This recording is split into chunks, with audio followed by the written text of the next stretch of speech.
Hi, this is 365801 and this is day 2 of the 25 Days of Manga Readathon. Now for the 25 Days of Manga Readathon there is the bingo board, and yesterday I was doing digital only manga, and today I was having a look at the board thinking, what do I want to read and does it fit, rather than going, okay, what fits this prompt.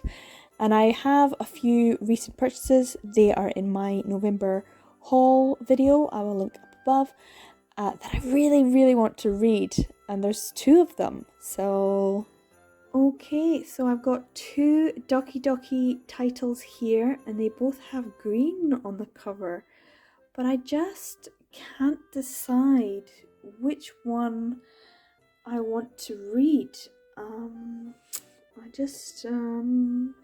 So unsurprising, I think everyone knew this is the one I was going to be going for.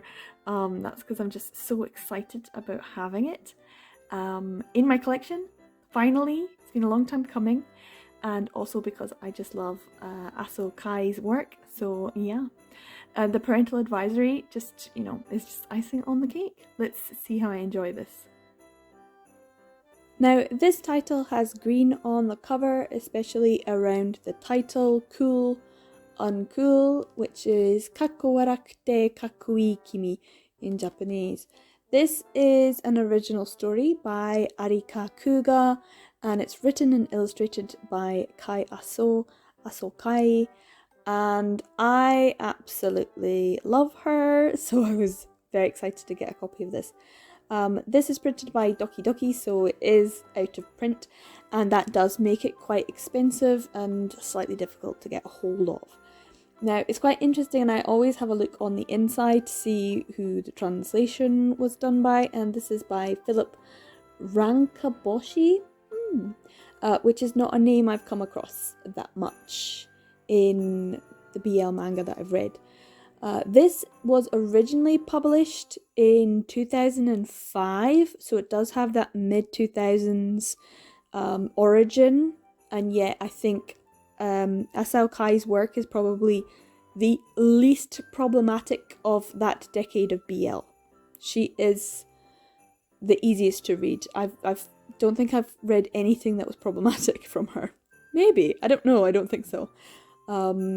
But it was actually published in 2010 by Doki Doki. So it is 10 years old in terms of the English publication and 15 years old in terms of the Japanese publication.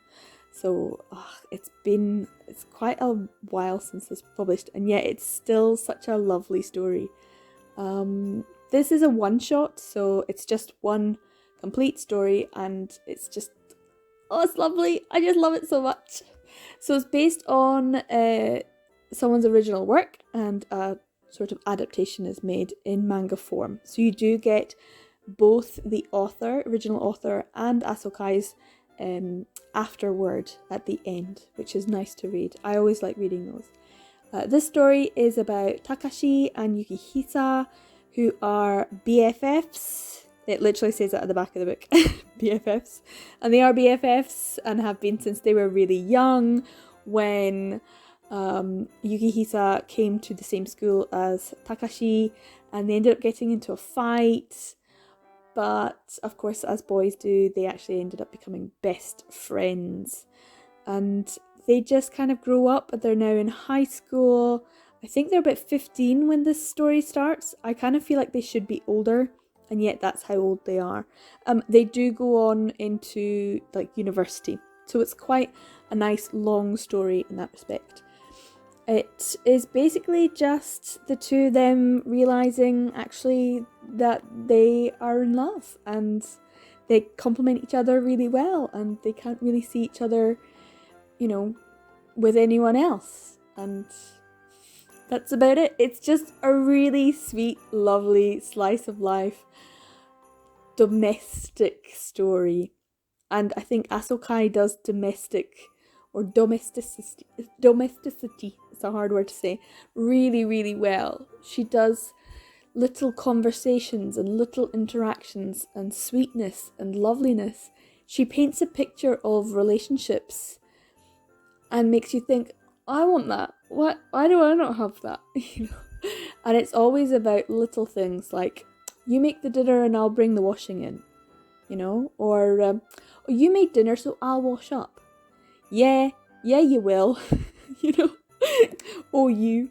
And it's just sweet. It's just so sweet. It's almost like saccharine. Ow. And yet there's that really hot, sexy element to it as well. Because as you can see, there is that parental advisory sticker. And so there is an element of your perfect, relationship in terms of the domestic life, which is sweet and lovely, and with a level power balance, very level, and yet also the steamy, sexy, hot relationship in the bedroom as well. She just does it so well. All of her stories are just so lovely. I cannot rate her highly enough. I so wish we could have more of her work in English. So Cool Uncool, if you can get hold of it, is such a good one to get. It's sweet, and I think this could be a contender for mistletoe-worthy first kiss as well. I'm not going to go into it because if I did, I would kind of spoil the main element of what the story's about. But just saying that it involves steps and making sure you're standing on the right one. Oh, it's so sweet. It's so cute. So yes, highly recommend Cool Uncool if you can get a hold of it. Now, in the last video, Dylan says it's fine. I can read as many as I like. So yeah, I couldn't help myself and I just read the other one as well. So this one also has green on the cover. And actually, I think this one might also have a bit of a contender for mistletoe-worthy first kiss. It's dead sweet as well. Now, it's a kind of interesting one. This is Color. This is by Eiki Eiki and Tai Shizao, also published by Doki Doki, and also actually in English, a little difficult to get hold of. I used to think it was dead easy to get hold of. I actually thought I had a copy. I've seen it go for around £3 or £4 and then realised that they were like the German versions or the French versions. So in English, it was a bit tricky for me to get hold of. It might be easier in North America. This one is a 16 plus, but doesn't have the parental advisory sticker. That doesn't mean there's not smexy times in it. And they are very clear that there are smexy times in it. I think, is it Eiki Eiki? Eiki Eiki is like, there must be smexy scenes in every chapter. Anyway, this was a really interesting story. So, Takashiro Tsuda is in junior high school, final year of junior high school, and he paints a picture, and it goes into an exhibition in a gallery, and someone else has a picture that looks almost identical with the exact same name of the painting, and it gets hung next to his, so the two of them are next to each other, and it's by someone called Sakae Fujiwara. And so Sakae is a name that could be seen as more feminine, but as we all know from Free, that some boys have girls' names and some girls have boys' names. There you go, Free, doing the Lord's work, educating us all. So Sakae doesn't necessarily mean that they are a girl. Anyway, Takashiro is enamored with this painting and vows that they must find Sakae-chan, and ends up going to a school that he knows that Sakae-chan is going to as well, and he keeps bumping into this guy and he kind of feels this connection to this guy, and then when he actually has to introduce himself on the first day, the guy who keeps bumping into is like, "Ah, it's you!" and just gives him a big hug, because it turns out that he is Sakae Fujiwara. This is all like in the first few pages, so this is kind of like just the introduction. It seems as though they're fated, and it feels to them as though they have this instant connection. And it's just a really sweet, lovely story. It's such a nice, wee, cute one. And then I was about halfway through the book and I realised this is kind of the ending point. Like, their relationship and build-up, and them professing their love and consummating the relationship, only takes them to halfway through the book. And I was like, oh no, this doesn't bode well. This does not seem like it's a good thing. What's going to happen next? And then, of course, all the drama happens.